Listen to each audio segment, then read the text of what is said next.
nag-overtime sa pag-alagad sa Dios, nag-overtime sa pagsangyaw sa pulong sa Ginoo, ang yawa nag-double time.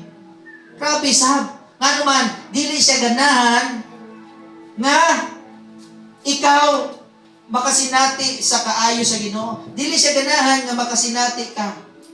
No? Sa langit. Kuna naandam ang atong kaugalingon, importante andam ta sa atong pag-alagad sa Ginoo. Samtang gahulata sa iyahang pagsakgaw or pagkuha sa iyang mga anak, mga kaigsunan.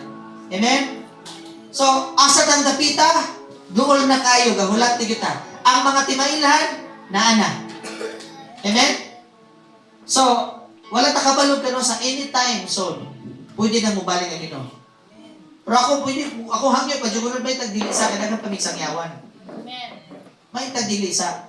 Pero di man ta kaput ana iyahamang time. Ang iyamang timeline, ang iyamang kaugalingong oras may masunod dili man kita. Amen. Pasalamat ra gyud sa Ginoo mga kaigsunan. Hallelujah.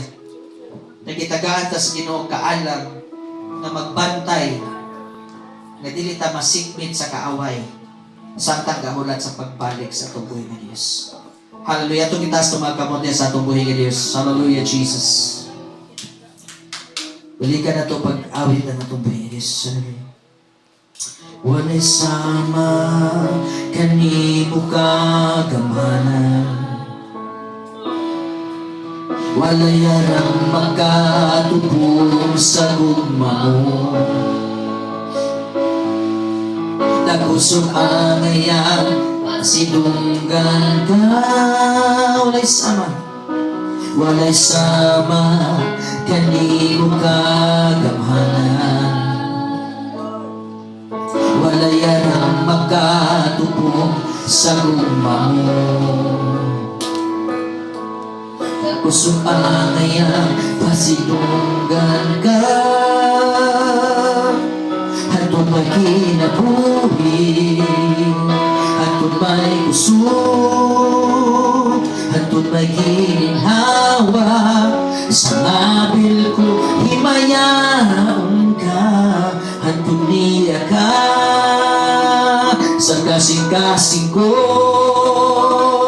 bayawon kaugalan ko. Antud may kinabuhi, antud may kusog,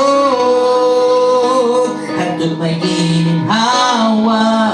Sa ngabil ko himayaan ka, antud niya ka. Sa kasing-kasing